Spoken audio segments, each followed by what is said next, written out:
ಇನ್ನು ಹಾಲಿ ಸಂಸದ ಮುನಿಸ್ವಾಮಿ ಅವರಿಗೆ ಇನ್ನೂ ಕೂಡ ಟಿಕೆಟ್ ಸಿಗುತ್ತೆ ಅನ್ನುವಂಥ ವಿಶ್ವಾಸ ಇದೆ. ಇದೆಲ್ಲದರ ಜೊತೆಗೆ ಟಿಕೆಟ್ ಯಾರಿಗೆ ಬೇಕಾದರೂ ಕೊಡಲಿ, ನಾನು ಪಕ್ಷ ಏನು ಹೇಳುತ್ತೋ ಆ ಕೆಲಸ ಮಾಡ್ತೀನಿ ಅನ್ನುವಂಥ ಮಾತನ್ನು ಕೂಡ ಸಂಸದರು ಹೇಳಿದ್ದಾರೆ.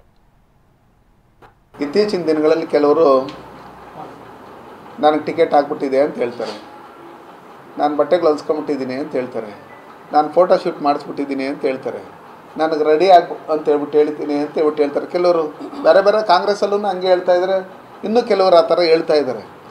ನಾನು ಮೊದಲಿಂದನೂ ನಾನು ಹೇಳ್ತಾ ಇದ್ದೀನಿ, ನಾನು ಭಾರತೀಯ ಜನತಾ ಪಾರ್ಟಿಯ ಶಿಸ್ತಿನ ಸಿಪಾಯಿನ. ನಮ್ಮ ಪಕ್ಷದ ಸಿದ್ಧಾಂತದಲ್ಲಿ ನಾವು ಹೈಕಮಾಂಡ್ ತೀರ್ಮಾನ ತಗೊಂಡು ಯಾರಿಗೆ ಟಿಕೆಟ್ ಕೊಟ್ರೂ ನಾವು ಈ ರಾಜ್ಯದಲ್ಲಿ ಇವತ್ತು ದೇಶದಲ್ಲಿ ಕಾಂಗ್ರೆಸ್ ಮುಕ್ತ ದೇಶ ಆಗ್ತಾಯಿದೆ, ರಾಜ್ಯದಲ್ಲೂ ಕಾಂಗ್ರೆಸ್ ಮುಕ್ತ ಕರ್ನಾಟಕ ಆಗಲೇಬೇಕು. ಆ ನಿಟ್ಟಿನಲ್ಲಿ 28ಕ್ಕೆ 28 ಎಂಪಿಗಳು ಭಾರತೀಯ ಜನತಾ ಪಾರ್ಟಿ NDA ಮಿತ್ರಕೂಟದಲ್ಲಿ ಗೆಲ್ಲಬೇಕು. ಇವತ್ತೂ ನಾವು ಹೇಳೋದಿಷ್ಟೇ, ಕುಮಾರಣ್ಣವ್ರ ಬಗ್ಗೆ ಅಪಾರವಾದಂಥ ಗೌರವ ಇದೆ, ದೇವೇಗೌಡರು ಜಿಯವ್ರ ಬಗ್ಗೆನೂ ಅಪಾರವಾದಂಥ ಗೌರವ ಇದೆ. ನಮ್ಮ ನರೇಂದ್ರ ಮೋದಿಜಿಯವರು, ಅಮಿತ್ ಶಾ ಅವರು, ನಡ್ಡಾ ಅವರು, ನಮ್ಮ ವಿಜಯನವರು ಮತ್ತು ಯಡಿಯೂರಪ್ಪ ಅವರು, ನಮ್ಮ ಅಶೋಕಣ್ಣವರು ಇರ್ಬೋದು, ಬೊಮ್ಮಾಯಿ ಇರ್ಬೋದು, ನಮ್ಮ ಪಕ್ಷದ ವರಿಷ್ಠರು ಸಂತೋಷ್ ಜಿ ಅವರು ಇರ್ಬೋದು, ನಮ್ಮಲ್ಲಿ ಪ್ರಹ್ಲಾದ್ ಜೋಶಿ ಅವರು ಇರ್ಬೋದು, ಇವರೆಲ್ಲ JDS ಮತ್ತು BJPಯಲ್ಲಿ ಇರ್ತಕ್ಕಂಥ ಎಲ್ಲ ವರಿಷ್ಠರು.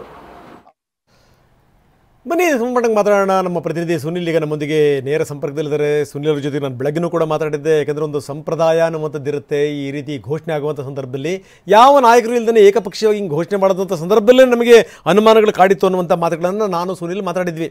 ಕುಮಾರಸ್ವಾಮಿ ಅವರು ಹೇಳಿದಂಥ ಮಾತು ಇನ್ನೂ ಕೂಡ ಸ್ಪಷ್ಟತೆ ಇಲ್ಲ ಅಂತ. ಇದೇ ಕುಮಾರಸ್ವಾಮಿ ಅವರು ನಿನ್ನೆ ತುಂಬ ಸ್ಪಷ್ಟವಾಗಿ ಹೇಳಿದರು, ನಾವು 3 ಕ್ಷೇತ್ರಗಳಲ್ಲಿ ನಿಲ್ತಾ ಇದ್ದೀವಿ, ಒಂದು ಹಾಸನ, ಇನ್ನೊಂದು ಮಂಡ್ಯ, ಮತ್ತೊಂದು ಕೋಲಾರ ಅನ್ನುವಂಥ ಮಾತು. ಇದೇ ಮಾತನ್ನು ನಾವು ಸುನಿಲ್ ಜೊತೆಗೂ ಕೂಡ ನಾವು ಮಾತಾಡ್ತಾ ಇದ್ವಿ. ಎಲ್ಲೋ ಒಂದು ಕಡೆಗೆ ಏನು ಅಂತಂದರೆ ಒಂದು ಸ್ಪಷ್ಟತೆ ಇರಲಿಲ್ಲ ಅನ್ನುವಂಥ ಮಾತನ್ನು ನೀವು ಚರ್ಚೆ ಮಾಡಿದ್ವಿ. ಬಹುಶಃ ಅದು ನಿಜ ಅಂತ ಅನ್ನಿಸ್ತಾ ಇದೆ ಸುನಿಲ್, ಯಾಕಂದರೆ ಇನ್ನೂ ಕೂಡ ಇದಕ್ಕೆ ಸಂಬಂಧಪಟ್ಟಂಗೆ ಯಾವುದೇ ಕ್ಲಾರಿಟಿ ಇಲ್ಲ ದಳಪತಿಗಳಿಗೆ ಅನ್ನುವಂಥದ್ದು ಸ್ಪಷ್ಟವಾಗಿ ಗೋಚರ ಆಗ್ತಾ ಇದೆ. ಏನಂತೀರಿ?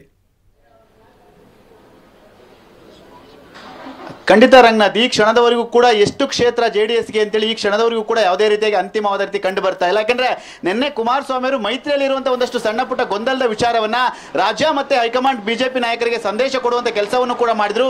ಆ ಸಂದೇಶಕ್ಕೆ ಸದ್ಯ ಈಗ ಆ ಕಡೆಯಿಂದ ಪ್ರತಿಕ್ರಿಯೆ ಕೂಡ ಬಂದಿರೋ ರೀತಿ ಕಂಡು ಬರ್ತಾ ಇದೆ. ಆದ್ರೆ ಬೆಳಗ್ಗೆಯಿಂದ ನಾವು ನೋಡ್ತಾ ಇದ್ರೆ ಒಂದ್ ಕಡೆ ವಿಜೇಂದ್ರ ಅವರು ಕೂಡ ಡ್ಯಾಮೇಜ್ ಕಂಟ್ರೋಲ್ ಮಾಡುವಂತ ಪ್ರಯತ್ನವನ್ನು ಮಾಡ್ತಾ ಇದ್ದಾರೆ. ಕುಮಾರಸ್ವಾಮಿ ಅವರು ಕೂಡ ನಾನು ನಿನ್ನೆ ಹೇಳಿದಂತ ಮಾತು ಆ ಅರ್ಥದಲ್ಲಿ ಹೇಳಿಲ್ಲ, ನಾನು ನಮ್ಮಲ್ಲಿ ಯಾವುದೇ ರೀತಿಯಾಗಿ ವ್ಯತ್ಯಾಸಗಳಾಗಿಲ್ಲ ಅನ್ನೋ ಮಾತುಗಳು ಕೂಡ ಹೇಳ್ತಾರೆ. ಆದ್ರೆ ಅವರು ಅಂತಿಮವಾಗಿ ಒಂದು ಮಾತು ಹೇಳ್ತಾರೆ, ಈ ಕ್ಷಣದ ಕೂಡ ಯಾವುದೇ ರೀತಿಯಾಗಿ ಎಷ್ಟು ಕ್ಷೇತ್ರ ಅಂತೇಳಿ ಅಂತಿಮವಾಗಿಲ್ಲ ಅನ್ನೋ ಮಾತು ಕೂಡ ಹೇಳ್ತಾರೆ. ಅದನ್ನ ನಾವು ನೋಡ್ತಾ ಇದ್ರೆ ಯಾವುದೇ ರೀತಿಯಾಗಿ ಮೈತ್ರಿಯಲ್ಲಿ ಅಂತಿಮ ಕ್ಷೇತ್ರ ಹಂಚಿಕೆ ಇನ್ನೂ ಕೂಡ ಆಗಿಲ್ಲ, ಅದು ಕಗ್ಗಂಟಾಗಿ ಉಳಿದಿರುವಂತದ್ದು. ಅದರಲ್ಲೂ ಕೂಡ ಪ್ರಮುಖವಾಗಿ ಕೋಲಾರ ಲೋಕಸಭಾ ಕ್ಷೇತ್ರ ಎಂದೇ ಆ ಒಂದು ಲೋಕಸಭಾ ಕ್ಷೇತ್ರ ಈಗಾಗಲೇ ಕಗ್ಗಂಟಾಗಿ ಉಳಿದಿರುವಂತದ್ದು. ಯಾಕಂದ್ರೆ BJP ನಾಯಕರು ಈಗಾಗಲೇ ಹಾಲಿ ಸಂಸದರು ಯಾರಿಂದ BJP ಅಂದ್ರೆ BJPಗೆ ಅಭ್ಯರ್ಥಿಯಾಗಿ ನಿಲ್ಲಿಸಬೇಕಾಗುತ್ತೆ, BJP ಟಿಕೆಟ್ ಕೊಡಬೇಕು ಅಂತೇಳಿ ಸಾಕಷ್ಟು ಒತ್ತಡವನ್ನು ಕೂಡ ಮಾಡ್ತಾ ಇದೆ. ಆದ್ರೆ JDS ನಮಗೆ ಸಿಕ್ಕಿರುವಂತ 3 ಕ್ಷೇತ್ರ, ಹಾಸನ, ಮಂಡ್ಯ, ಕೋಲಾರ ಕ್ಷೇತ್ರವನ್ನು ನಮಗೆ ಬಿಟ್ಕೊಡ್ಬೇಕು, ಮಾತುಕತೆ ಹಿಂದೆನೇ ಆಗಿತ್ತು ಅಂತೇಳಿ ಪಟ್ಟು ಕೂಡ ಹಿಡಿದಿರುವಂತದ್ದು. ಒಂದ್ ರೀತಿಯಾಗಿ ನಾನ್ ಕೊಡೆ ನೀ ಬಿಡೆ ಅನ್ನೋ ರೀತಿಯಲ್ಲಿ ಈಗಾಗಲೇ BJP JDS ನಾಯಕರ ನಡುವೆ ಕೋಲಾರ ಲೋಕಸಭಾ ಕ್ಷೇತ್ರದ ಕಗ್ಗಂಟು ಕೂಡ ಇರುವಂತದ್ದು. ಇದನ್ನ ಯಾವ ರೀತಿಯಾಗಿ BJP ನಾಯಕರಾಗಲಿ JDS ನಾಯಕರಾಗಲಿ ಬಗೆಹರಿಸಿಕೊಳ್ತಾರೆ ಕಾದು ನೋಡಬೇಕಾಗಿದೆ. ಈಗಷ್ಟೇ ಕುಮಾರಸ್ವಾಮಿ ಅವರು ಕೂಡ ಹೃದಯ ಚಿಕಿತ್ಸೆಗೆ ಚೆನ್ನೈ ಕೂಡ ಹೋಗಿದ್ದಾರೆ.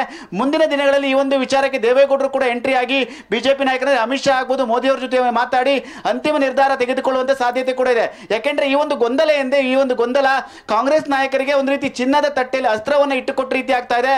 ಅವರು ಕೂಡ ವಾಗ್ದಾಳಿಯ ಮಾಡುವಂತ ಕೆಲಸ, ಕುಟುಕುವಂತ ಕೆಲಸಗಳು ಕೂಡ ಮಾಡ್ತಾ ಇದ್ದಾರೆ, ಡ್ಯಾಮೇಜ್ ಮಾಡುವಂತ ಕೆಲಸವನ್ನ ಮಾಡ್ತಾ ಇದ್ದಾರೆ. ಎಲ್ಲಾ ಡ್ಯಾಮೇಜ್ ಕಂಟ್ರೋಲ್ ನ ಯಾವ ರೀತಿಯಾಗಿ BJP JDS ನಾಯಕರು ಮಾಡ್ತಾರೆ ಕಾದು ನೋಡಬೇಕಾಗಿದೆ. ಸದ್ಯಕ್ಕಂತೂ ಯಾವುದೇ ರೀತಿಯಾಗಿ ಸ್ಪಷ್ಟ ಒಂದು ನಿರ್ಧಾರಗಳು BJP ಹೈಕಮಾಂಡ್ ಆಗಲಿ JDS ಇಂದ ಬಂದಿಲ್ಲ ಅನ್ನೋದು ಸ್ಪಷ್ಟವಾಗಿ ಗೊತ್ತಾಗ್ತಾ ಇರುವಂತದ್ದು. ರಂಗನಾಥ್, ಧನ್ಯವಾದ ತಮ್ಮೆಲ್ಲ ಮಾಹಿತಿಗೆ.